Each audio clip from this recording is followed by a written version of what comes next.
Well, we've reached midweek at All for Fun, but we're going to depart All for Fun in Leadville a few days early because now it's time that we're going to head to southwest Colorado and the San Juan Mountains.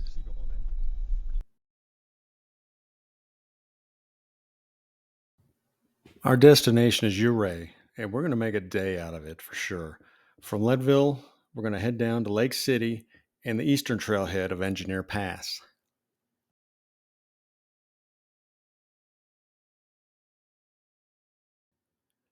We would begin Engineer Pass from Lake City.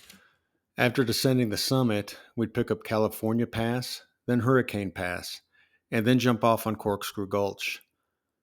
Near the ghost town of Ironton, it would dump us out on the $1 Million Highway, and from there, it was just a short distance to Ouray.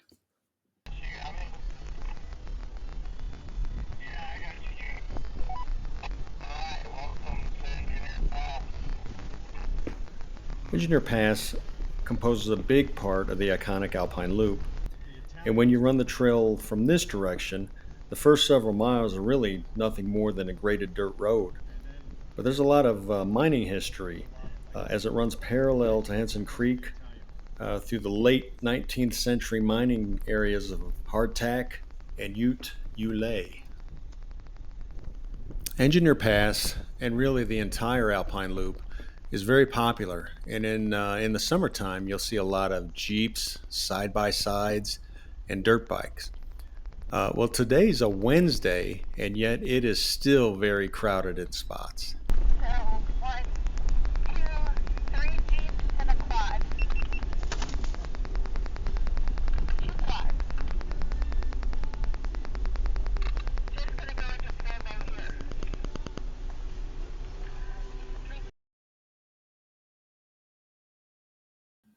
Eventually, the graded dirt road becomes more of a off-road type trail. Nothing too crazy. Our first stop is the ghost town of Animas Forks. There are literally dozens of these type of mining ghost towns in Colorado. Many of the buildings in Animas Forks, however, are in really good condition, especially considering the very harsh winters that they've withstood.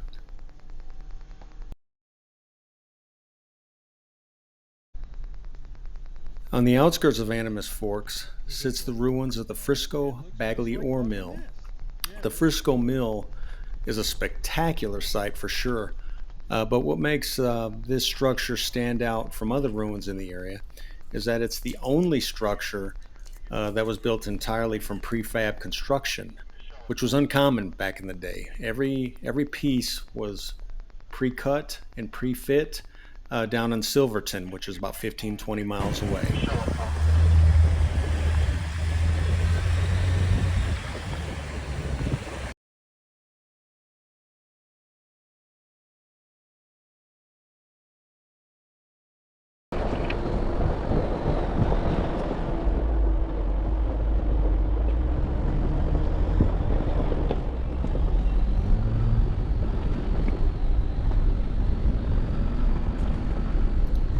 Engineer Pass is rated as an easy to moderate trail in Trails Off Road, Onyx Off Road, and Fun Treks. And so far, this has been really easy. Once you approach and get over the summit, though, things do begin to get interesting.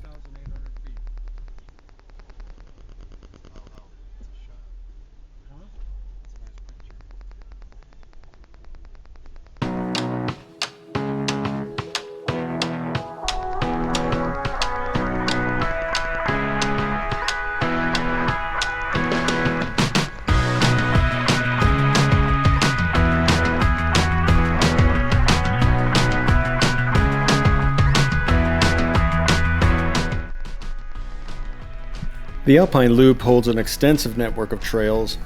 It has something really for any off-roading skill level. There are the low difficulty ones, such as the trails we're running today, and there's also Cinnamon Pass on the southern end of the Alpine Loop. And of course, there are more challenging technical trails such as Mineral Creek or Poughkeepsie Gulch. And whether you're up on a shelf road or in the valley, the great views here are endless. And here as we approach the summit of California Pass,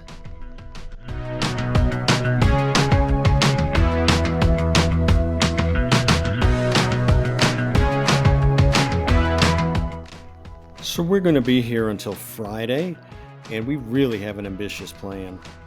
Engineer Pass is a Jeep Badge of Honor trail. And of all the 7 Badge of Honor trails here in Colorado, 5 of those are right here in the San Juans. Tomorrow, we'll run another Badge of Honor trail. That's the legendary and very treacherous Black Bear Pass. Black Bear Pass is notoriously famous, or infamous, for being the site of several dangerous rollovers. Look it up on YouTube. Do a search, Black Bear Pass rollovers. You'll find it. There's no shortage of documented video. In fact, just today, the San Miguel County authorities closed Black Bear to recover yet another rolled over vehicle that we had heard about while we were in Leadville earlier this week.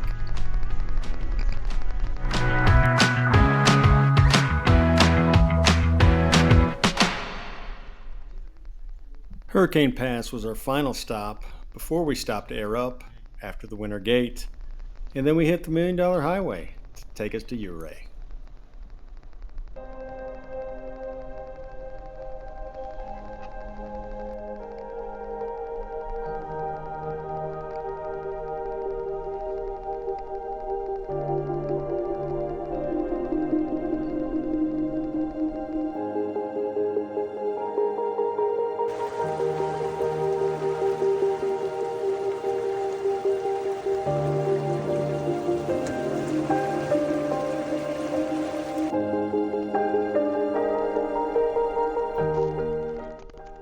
Okay, today's the day. Black Bear. First, we all grab some breakfast in town and then jump back on the $1 Million Highway. The $1 Million Highway always offers a spectacular blend of scenery and well-preserved and accessible mining history. But if you're the driver, you better be paying attention. The $1 Million Highway is really just a high altitude paved shelf road. A paved shelf road with steep drop offs, no shoulders, and no guardrails. And unfortunately, there have already been a few fatalities this year.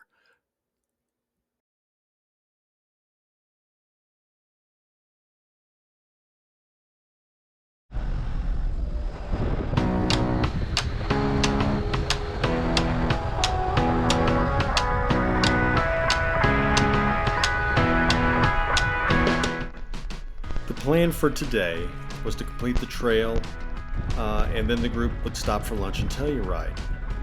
To get back to Ouray, we would take the Last Dollar Road, which is a much easier and less anxiety-inducing trail. For our plan tomorrow, which would be Friday, we're going to mix it up a bit. While the others planned on running Imogene Pass and Governor Basin, we would take a smaller group of us up on Yankee Boy Basin to the upper 4-wheel drive trailhead and climb Mount Sneffels. For my brother Tony, who was visiting at the time, he's a flatlander who lives in South Carolina. He would be chasing his first 14er summit. Will he make it?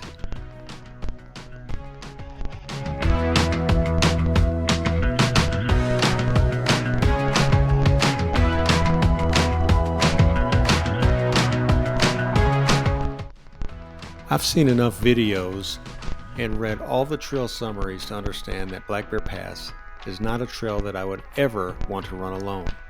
And in our group, we had Chad and Shannon, who was also their first time. We also had Jeff and Aaron. They had run the trail the year prior. And oh, by the way, they themselves witnessed one of these rollovers that I had mentioned earlier. Now, as you can see on this side, the first part, or the Ouray side, is quite beautiful, and really nothing more difficult than what we had run on the previous day. But nobody talks about this side on Black Bear. Black Bear Pass is rated difficult, and for good reason. Shortly after the summit, the trail will narrow significantly and will become one-way only just before we begin the descent into Telluride. Some of these off-camber obstacles that we will face are really in precariously high and narrow shelf roads, leaving virtually no room for error.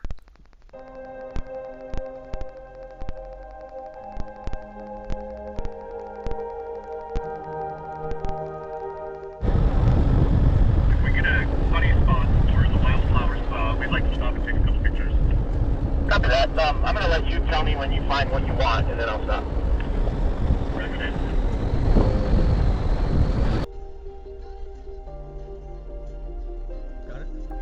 Shortly after one-way travel begins, the town of Telluride comes into view. We better get used to this view because we are going to be looking at Telluride for the next 2 hours on this journey. This part of the trail follows along and high above Ingram Creek. There are 3 fairly off-camber obstacles on this stretch that lean the driver's side toward the creek ledge.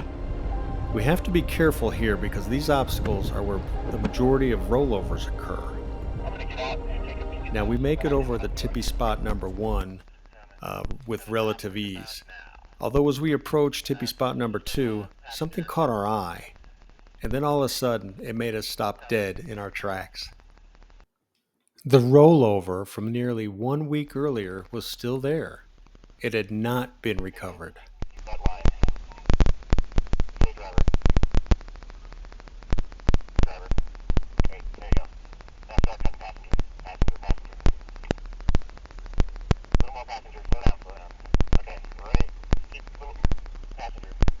So let's go. Are we going to bring it? Oh, we're going to bring it right here. Yes, just like we did. But we had to get him over a little bit first. Okay, come forward now.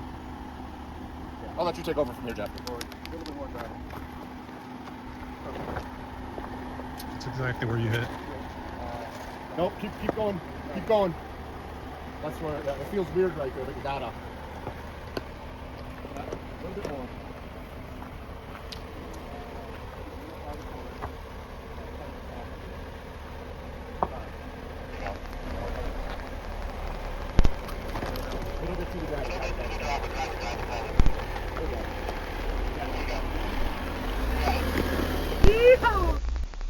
That little stream is just calling my name.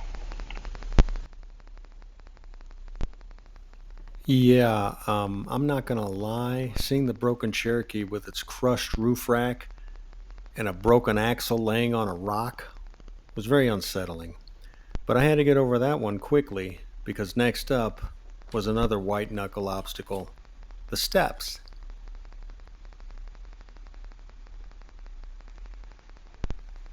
The steps are a lot of small off-camber ledges covered with a lot of loose shale. Very narrow in some places. Just back up. No three-pointer. Nice. Show up. Jen said you could have done it too, but you had a radio.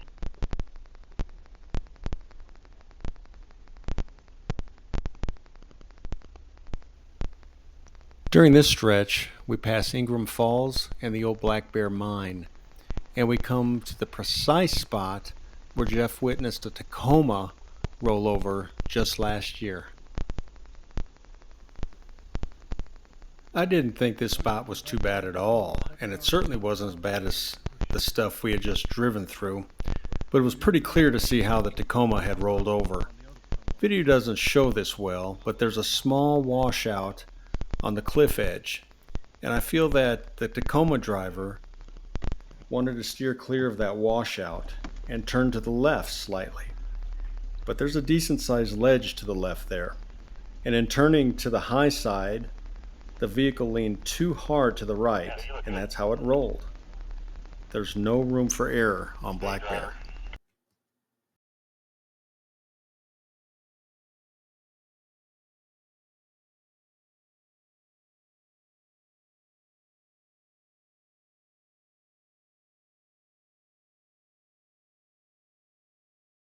So some of those spots, I would recommend watch your passenger side and keep you close to the edge. Got any spot very here? narrow. Saying right here. I don't think we're there yet, dude. I'm saying. You're good. You're good. You're good. You're good. You're good. Okay, thank you. Don't hit that. This stretch of our descent into Telluride was the most narrow part of the trail and pretty unnerving.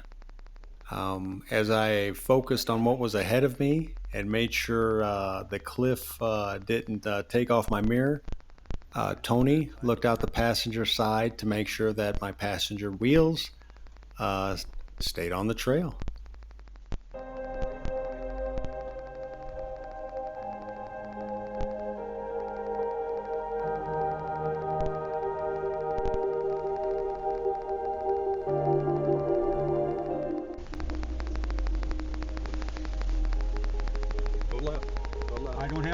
Okay.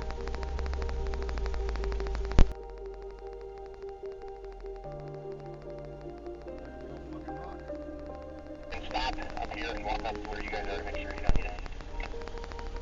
This narrow shelf road Yeah. will lead us to what is arguably the part of the trail that gives Black Bear Pass its white knuckle and dangerous reputation. That's a great idea. Its switchbacks. Hey, we can hear you guys down there, but we're spotting some tight switchbacks.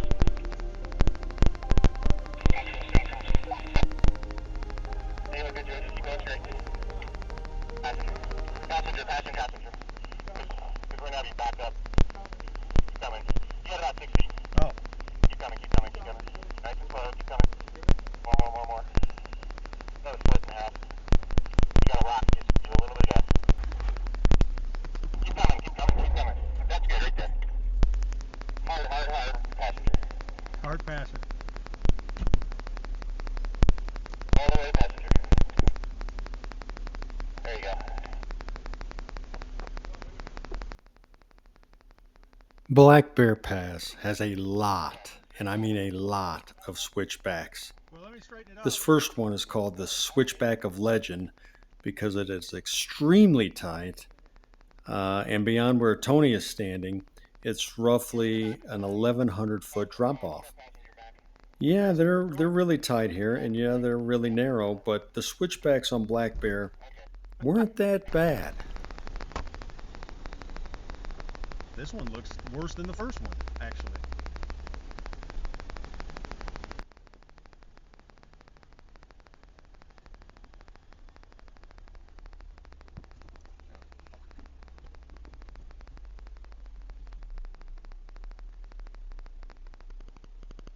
Let me get out. Yeah. Taking the switchbacks down into the Box Canyon, the Smuggler Union Power Plant comes into view, I'll let you know. and shortly thereafter, the tallest waterfall in Colorado, Bridal Veil Falls, at 365 feet.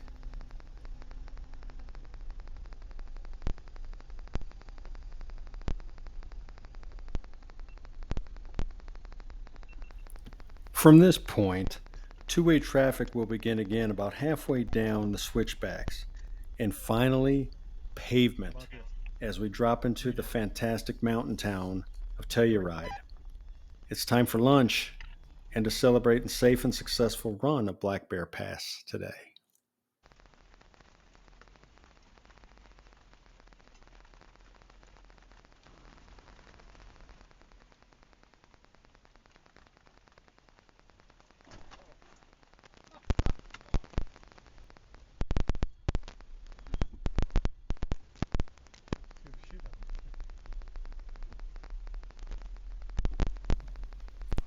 I showed you a snippet of Camp Bird Road at the very beginning of this video. Camp Bird takes us to Yankee Boy Basin, which ends up at the Sneffels Trailhead. Now, does Tony catch his first 14er summit? First 14er. And it is brutal. Almost to the summit.